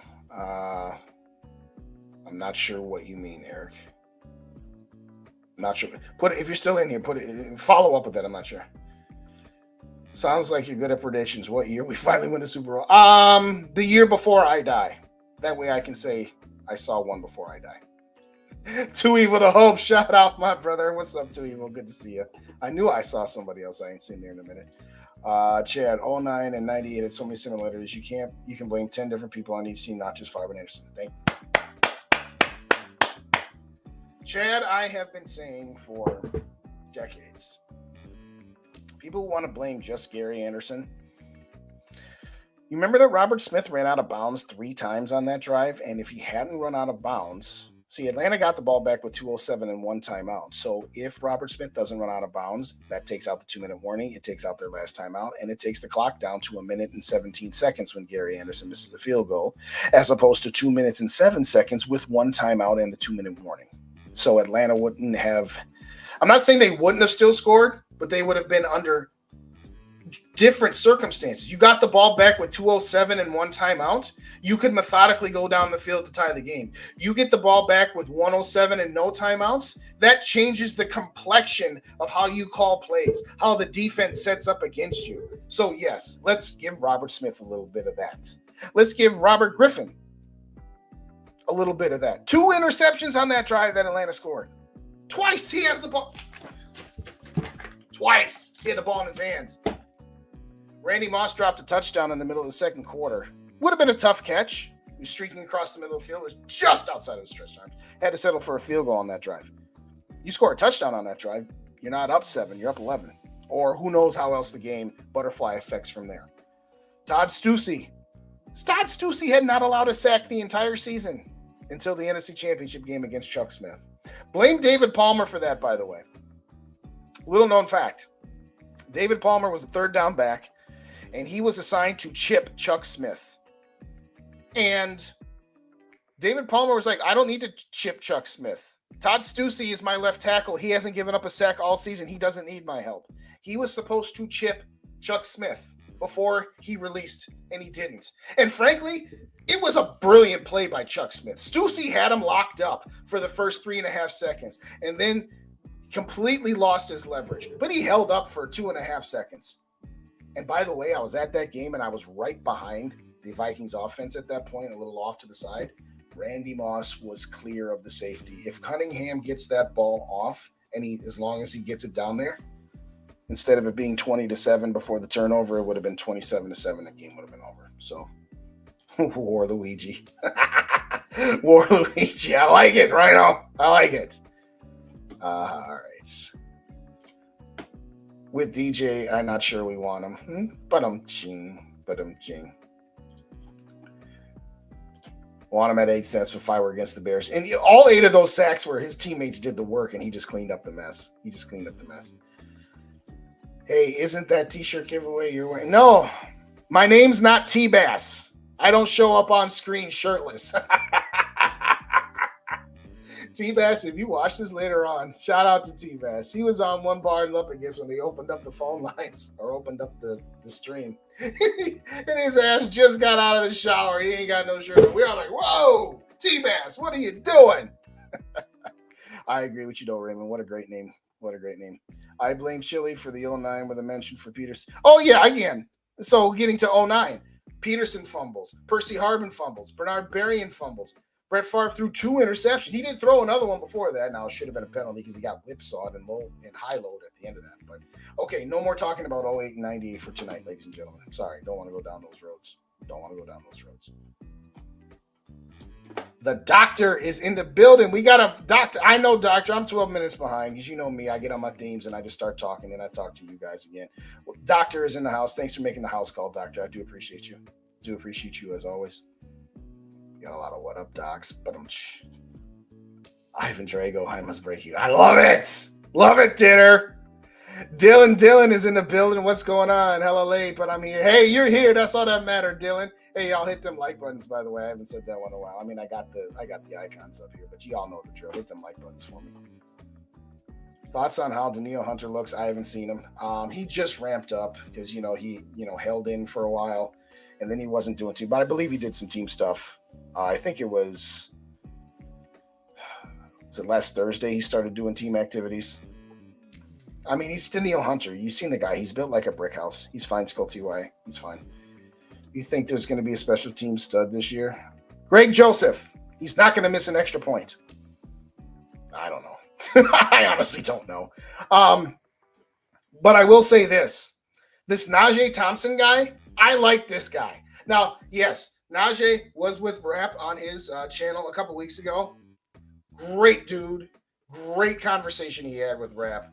Gave us a lot of insight, so go check that out. It's a couple weeks back. So I'll say Najee Thompson is definitely going to make this team, and I think he's going to be a special team stud. He's a stud. There you go. I think Pace and Massimo starters this year, they rotate. Yeah. I mean, again, they gave Ivan. All right, I'm going to put it back up just to say this. Nope, wrong one. They gave Ivan Pace the green dot. Preseason game, I know. They gave him the green dot. What that means is, like, the quarterback gets to hear the calls from the coach. The green dot is the guy on the defense who's the quarterback of the defense that gets the plays from the defensive coordinator. And they trusted Ivan Pace. They trusted that guy right there. Rookie, undrafted free agent. They trusted that guy. So, yes, I love Ivan. Gosh, I can't tell you how excited. He's not going to be Brian Urlacher, but, and I'm not saying that he's going to be the next London Fletcher. That would be a stretch. That would be awesome, but I still love this kid. All right, what's going on here? I'm ready to punch out and be off the clock. Okay.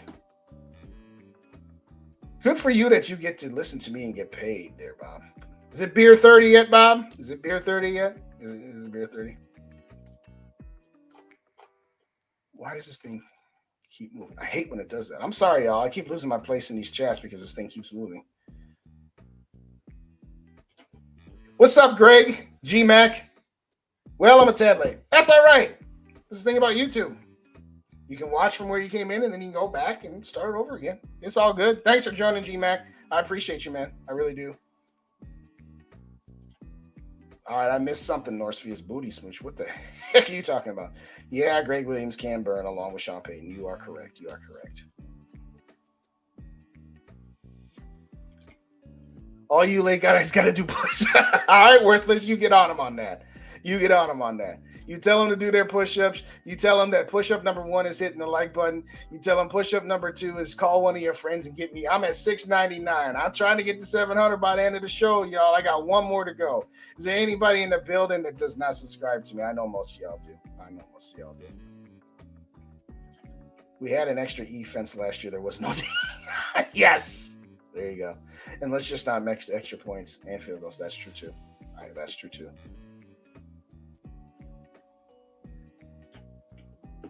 Rucksack running comeback. Oh boy, Northfields, you can handle that. No. That's all you. Our O line is a massive weak spot. Yeah, I've mentioned that a few times here tonight too. Even a few times, especially the interior. See, again, I'm not ready to call Lewis Cine a bust just yet. Andrew Booth Jr., I'm about ready to move on from.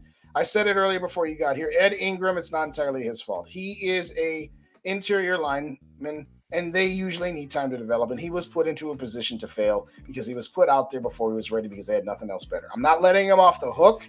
I'm not saying that he doesn't bear some responsibility for his lack of production, so to speak, as a right guard, but I'm going to say that, hey, you know what? Ingram needed time to develop, and he got put in too quick. Now, Lewis Cine, we got to stop with this Lewis Cine being a bust talk. It's not Lewis Cine's fault that he got drafted at the bottom of the first round, and it's also not his fault. He does not need to bear the sin of the bad Kwesi trade down, okay? He doesn't bear that sin. He got hurt last year. This is basically his rookie year. And yes, we wanted the first-round pick that he traded down for and got all these dipsy doodle trades and all these other picks. Yes, we want him to be a starter. The safety room is a pretty deep room on this team.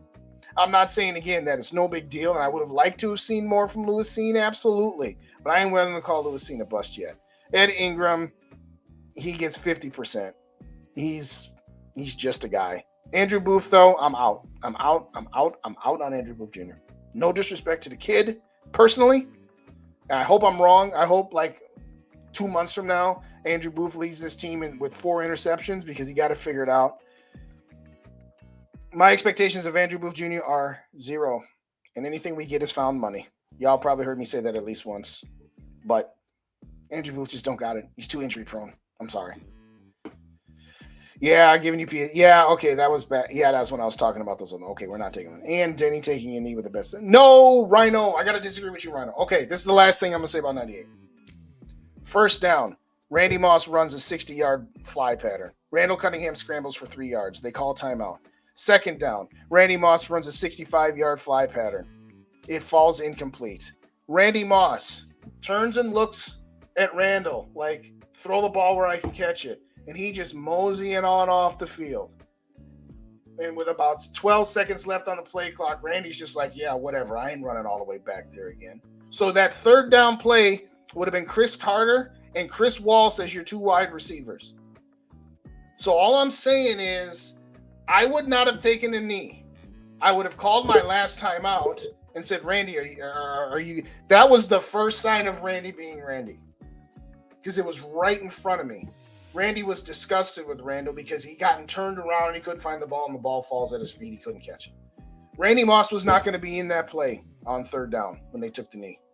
So all I'm saying is Dennis Green, people say you took the gun out of the gunslinger's hands. The bullets had already been fired. And by the way, Randall Cunningham, remember when Randall Cunningham looked like in 1999, how garbage he looked before they went to Jeff George? That second half of that game is where that started. Randall went Kirk Cousins on it and completely shelled up.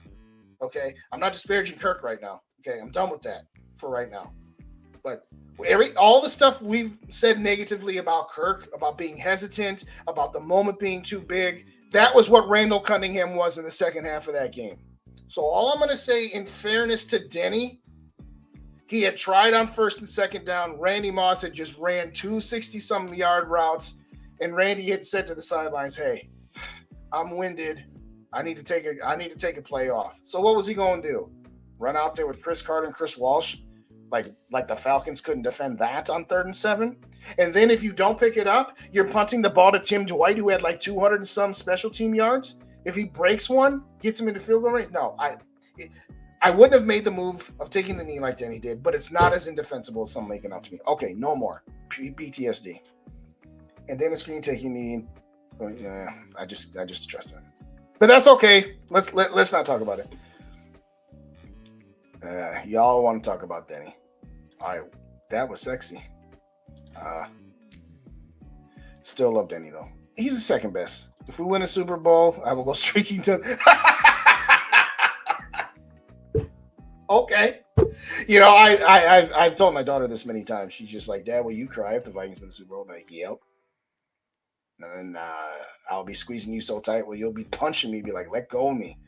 I won't go streaking down, but I will go outside and I will run and I will do a cartwheel or two until I fall on my head. Although I'll probably be too wasted. If the Vikings were in the Super Bowl, I'd probably be starting my drinking right after church on that Sunday morning.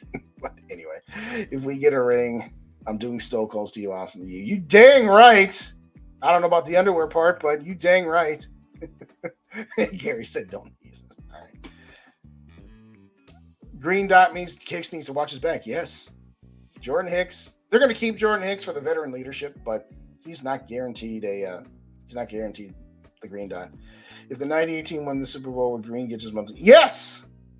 Absolutely he would. And some people wouldn't even want to give him that credit even if he had won the Super Bowl for nefarious reasons. Not saying everybody, but some would still not want to. But absolutely, whoever the coach is that gets us our first Super Bowl will be reviewed. Now, let's say Kevin O'Connell in the next 5 years wins us a Super Bowl. Does that put him ahead of Grant? Some would argue that a Super Bowl in 6 years should. If he gets us 2 Super Bowls, then absolutely yes. But at some point, whoever wins the first Super Bowl doesn't instantaneously overtake Grant, because Bud Grant is Vikings emeritus. When you say Minnesota Vikings, the first thing that comes to your mind is Bud Grant.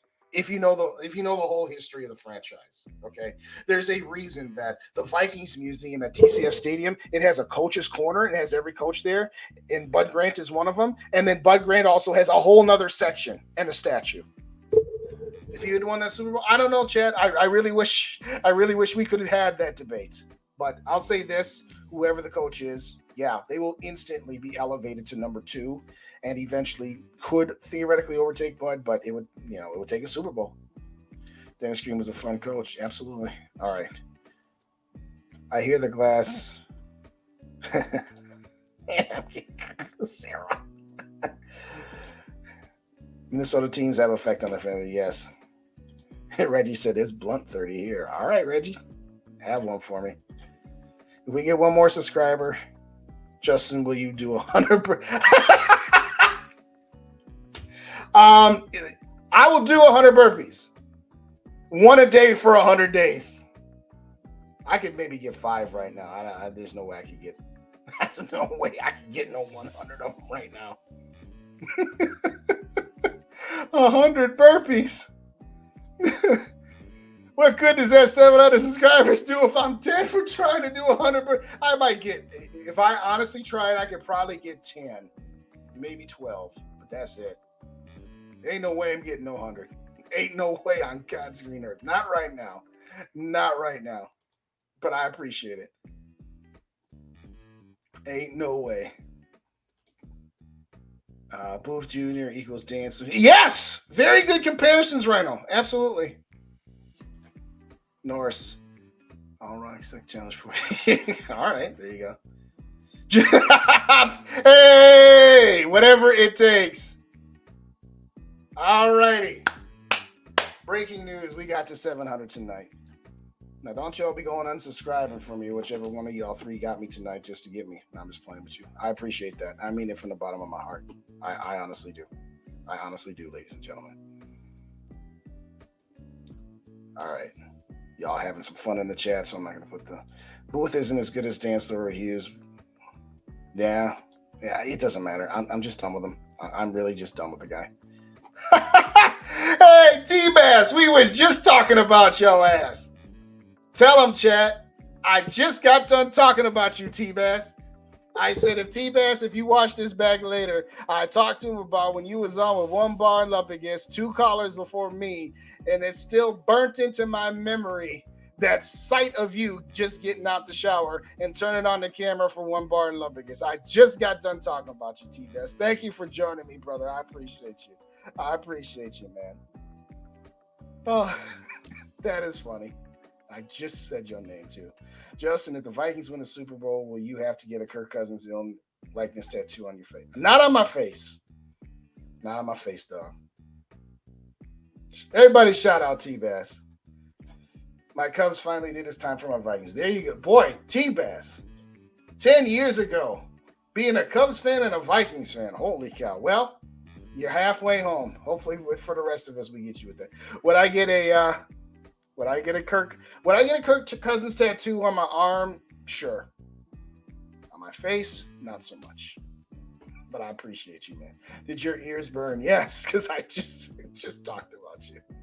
That's funny. Agreed. There is no other Bud Grant. The first coach that wins the Super Bowl is 1A. Yeah, see? Yeah. Bud is a god. Absolutely. I mean, again, when you think of Green Bay Packers, the first thing you say is Vince Lombardi. I know they're the evil neighbor to the east. They're our biggest rivals. We hate them, all that good stuff. That's fine. But there will never, ever, ever be a coach in Green Bay Packer history greater than Vince Lombardi. You'd have to win like 5 straight Super Bowls to even be in the conversation with Vince Lombardi.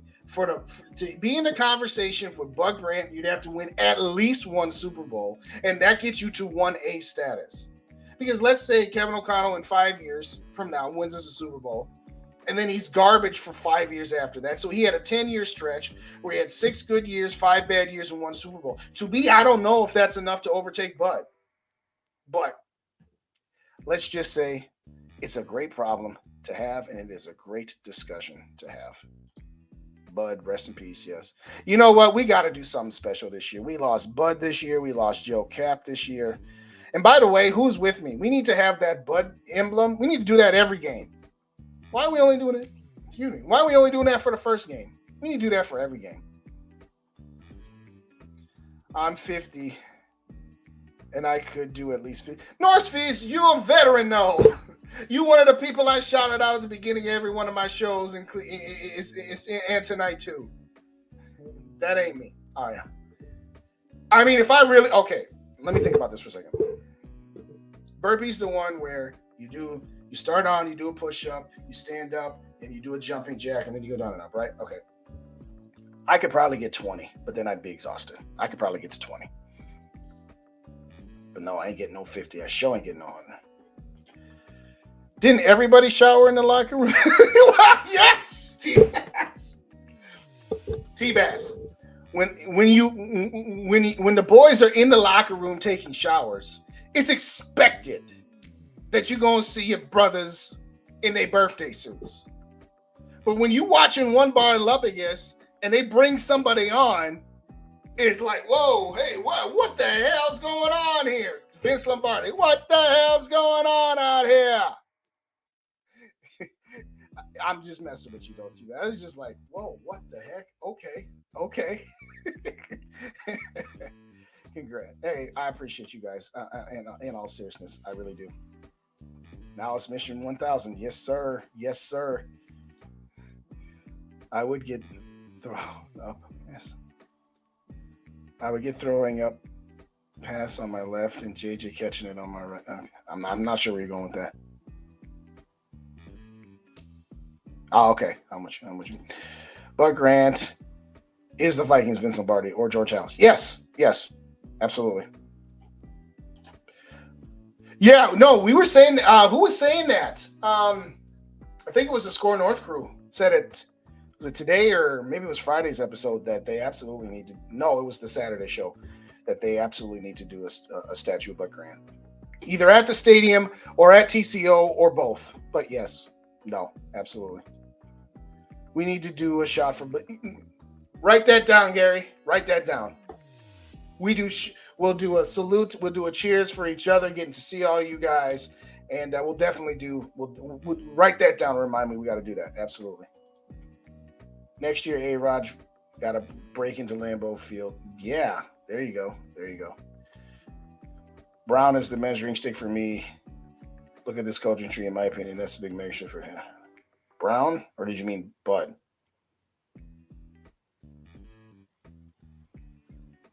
Oh, okay, yeah. Yeah, no, I get it. Rhino, why? Rhino, why? Why would you do that?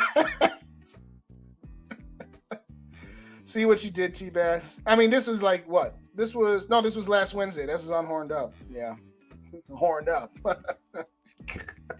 Shanko flashbacks, yeah. All right, in all seriousness, Bud should have had his initials on the sleeve like a yes, I agree. Yeah, they were doing that. Okay, so the helmet decor is going to be all season? Okay. I still say it should be on the patch too. I still say it, but thanks for letting me know that, Eric. Thanks for letting me know that. As far as this week, we got joint practices with the Titans. Yeah, whoopty ding dong. We're finally going to start hitting other teams instead of hitting each other. That's great. Just keep everybody healthy, particularly the starters, the quarterback, the wide receivers, the running backs, especially the O-line. We got a bad enough situation with O-line as it is. So I think it's a good time to reset. Thanks to everybody for joining. Hit the like button on the way out if you didn't on the way in. Tomorrow night, 6:30 on this channel, Under the Lights, JJ Vikings will be joining us. In fact, let me get that out the way before I forget again.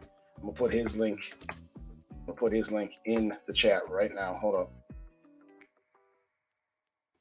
This young man is at 394 subscribers. He was at 230 last week before he started getting promoted by myself and Rap and Dave and all the rest of the crew here. But this young man is 12 years old and he spits out Vikings takes like nobody's business. If you do not already follow this young man right here, JJ Vikes, please do me a solid and go subscribe to him after the show. 12 years old, like I said. He spits out the truth, and he's incredible. And I'm not just saying that because, he's, joined up with us and he's going to be on tomorrow. This kid is good. Okay, his production needs work, and that's fine. We'll help him with that. He's 12 years old, and he talks, and he's got facts, and he drops knowledge. So if y'all can do me a solid, go subscribe to JJ Vikings. And after the show as well, the upcoming live stream tomorrow night, JJ is going to be on with me. So go to my page, go to the home screen where it says upcoming, or go to the live where it says upcoming and hit that like button so we get this pushed out for as many people as we can to get that algorithm going. But JJ Vikes is going to be joining Dave and I tomorrow night. He will also be joining me in 2 weeks. We will wrap the preseason. That'll be the Monday after the Arizona Cardinals game, which I will be in attendance. So if anybody's going to the Cardinals game, let me know. Be happy to say hello to you there. So he's going to be on with us. We'll do season-long predictions. We'll do, we'll do whatever we want. Kind of like now. Just hang out and chill with you guys because that's what we do.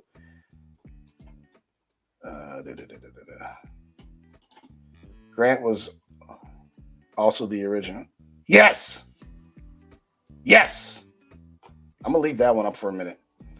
Good night, Joe. Hey, good night, Greg. Thanks for joining. I'm about to wrap it up here. I'm just going to go through How About the Wizinator? Come on, dude. Yes, I love it, SKOL TY. I'm sorry, did I? Gosh. Bud Grantfield at US Bank Stadium. Well, the problem is the Wills aren't going to do that because they don't get any naming rights. They don't get any extra money for that. So now they're going to. Bro, I'm ready for like 5 from you, Gary. I know you're going to make the rounds. But I would say give us our hugs after we do our show so that our lungs aren't debilitated of air. But in all seriousness, yes, I'm looking forward to everything about SKOL Fest. If y'all don't know what SKOL Fest is, again, Saturday, September the 9th, the night before week 1, Northeast Palace, Minneapolis, starting at 5 o'clock. SKOL Fest is officially from 5 to 9, but at 9 o'clock, live DJ until whenever they shut down, 1 or 2. I don't know how long we'll be hanging out for however long. But we're going to do a live show there. It's going to be myself, Rap from Purple Blocker Podcast, Dave from Minnesota Sports Talk, Yogi from Purple Rain 247, Jamie and Casey from GG Sports, SK, Purple and SKOL Media. So we're going to get together. If you can go to Eventbrite and look up SKOL Fest, there's no cost, there's no cover charge, but there will be prizes given away, and the grand prize is a pair of tickets to Week 1 against Tampa Bay. You get an automatic entry if you RSVP on Eventbrite. And again, this is Northeast Palace in Minneapolis, 2450 4th Street in Minneapolis. It's a hop, skip, and a jump away from US Bank Stadium.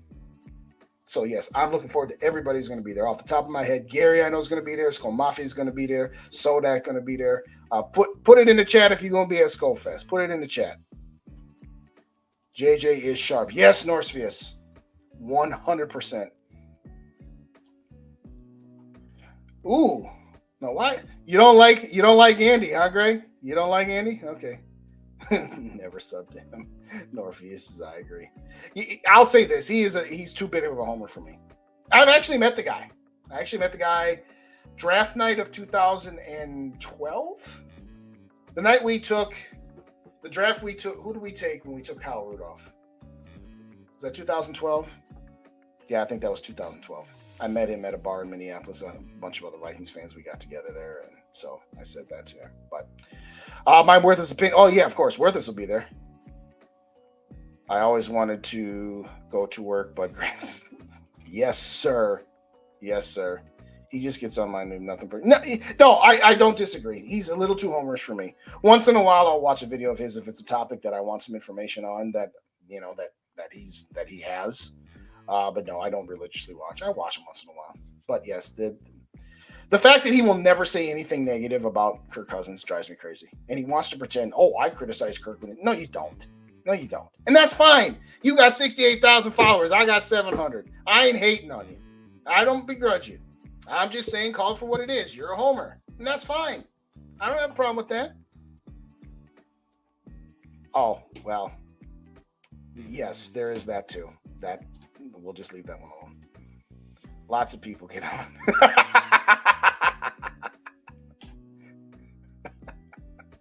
I'm going to wrap it up in 3 minutes because that'll be an hour and 45 minutes. And I still got some daddy duties tonight here real quick. So just want to say thank you to everybody. Again, tomorrow night, Under the Lights with JJ Vikes. You will be watch a couple of videos of JJ Vikes after you've watched Rhino's Vikings Uncensored. And after you've watched Gigi's episode, I got to watch that tonight too. Because you know what? We spread the love. We're not in competition with each other. We talk about each other. We shout out each other on everybody's channel. Because we just want to grow this community. I mean, I've had 30 people up in this building tonight, and I never thought I would have that. I started doing this, I think it was October 17th, so I haven't even been doing this for a year. I'd never thought that I'd be able to do a live show, and it's not even during the season, and have people come up and sit and listen to me ramble on and talk stuff. And I've said this every show, and Rhino has echoed this with me. It is an absolute blast doing this with all of you guys and having as much interaction on these chats as we do. I mean, 2 years ago, before I'd even gotten in front of a mic, I'd be the guy in the chats on One Bar and Drew and Ted and Uncensored. Once or twice, I actually saw you guys before I started doing this. And Purple Daily. And, I would just be hanging out in the chat and be like, you know what? I want to do that. But will people actually listen? Will people actually show up? And you guys, how loyal you are. It's the off season. We're ramping it up. It's preseason. But I'm telling you, as much fun as it is talking about the Vikings and expressing my opinions, the best part of it is interacting with you guys. And the best part is going to be meeting some of y'all at SKOL Fest. I hope y'all can make it. I know not everybody lives in Minnesota. And, the idea behind SKOL Fest is that we're going to do this every year. It's going to be one of those week one things. Part of the reason we got it week one this year is because SK is getting indoctrinated into the Vikings world order. So he was going to be up here anyway. And so he's just like, well, wait a second. I'm going to be up in town if you're getting into the Vikings world order. I'm going to be up in town to come see you. So then it just kind of spiraled like, Lade, let's do this SKOL Fest thing we're talking about. Well, what's SKOL Fest? I'm like, it's something we just made up and something we finna do. And the owner of the place has been a godsend. To just, we pitched it to him. Yogi pitched it to the owner. Yogi didn't get 2 sentences into his pitch, and the owner's like, yes, you want to have a Vikings party? You want to do a show here? Let's do this. Okay. And the fact that then we hooked up with JJ Vikes. Again, JJ Vikes lives in Massachusetts. He used to live in Minnesota. Lives in Massachusetts now. And we did some fundraisers. We did some donations on a couple of our shows, we've raised over $1,300 to buy JJ and his mom a plane ticket and the tickets to the game. So JJ Vikings going to be at SKOL Fest. This young man, a month ago, we just hooked up with this kid, and this is all because of you guys. All y'all donations, all y'all support, all y'all loyalty. Getting kind of emotional right now. Okay, in all seriousness, I better wrap this up here. So join me tomorrow night, 6:30. JJ Vikes, myself, Dave from Minnesota Sports Talk. As always, hit the like button, hit the subscribe button, leave me comments. And again, you know what? If I do a video and you like it, hit the like button. If you don't like it, hit the like button and leave me a comment and say, Justin, that one sucked. Or Justin, that one was great. Leaving comments helps the YouTube algorithm somehow, some way get the stuff pushed out. And like I said, we're just trying to grow this community because we just all want the same thing. We all want to see the Vikings win one Super Bowl before we die. So with all that being said, we're going to wrap it up here. I will see you tomorrow night. As far as the rest of the schedule for the year goes, again, every Monday night at 8 p.m. Now, once the season starts, it might be 8:15. It's going to be around halftime of Monday Night Football. It's going to be around then. So if it's not right at 8 o'clock because, you know, the first half isn't quite over yet, I might push it back 10, 15 minutes. We'll see how that goes. Tuesday night will always be at 6:30. Sunday game day, 11 o'clock pregame show. 8 o'clock post-game show. 8 o'clock post-game show will be a simulcast with Purple Pocket Podcast. So me and Rap are going to rap it for days. And it's going to be fun. We did these last year on his channel. We're doing it on both of them this year. It's going to be a lot of fun. Now, I don't know how we're going to handle that for Monday night games and Thursday night games, so don't ask. But that being said, appreciate each and every one of you that dropped by tonight, that have subscribed to the channel, and that has shown me the love and support. I am truly humbled. I am truly thankful. And oh, by the way, we got 2 more preseason games. We got less than 4 weeks to week 1. We're going to kill Tampa Bay. I don't know what we're going to do against Philly, but we're going to kill Tampa Bay. I'll tell you that right now. In all seriousness, ladies and gentlemen, boys and girls, children of all ages, colors, races, creeds, religions, whatever the case may be, we all Skolgers. We all just want to see the Vikings win one Super Bowl, at least one before we die. It has been an absolute pleasure sitting here with you tonight. I appreciate all the comments, all the females, all the feedback. I don't know. You put shout out to the dad, so I don't know how that screwed me up, but oh my gosh. I'm sorry. I was about to get out of here, but you're right. The Jerome's and the production, you're right. That does kind of get whatever. Greg says, hey, Tony, get me up for it. Start a channel, baby. That's what the kid did. And again, a lot of credit of that goes to SK, Rap, and Yogi. You know, I pitched in where I can. They took the bull by the horns and ran with it as well. But in all seriousness, thank you kindly for joining me. See, now you got me. All right, Greg, I got to ask you. I want your honest opinion. Greg and Norsefius, I want your honest opinion. When I do SKOL to the next episode, does that remind you of production value? Is that good? Is that bad? Put it in the comments section. I gotta go because I gotta take care of a couple other things. So, in all seriousness, appreciate y'all stopping by. As always, SKOL to the next episode. Good night.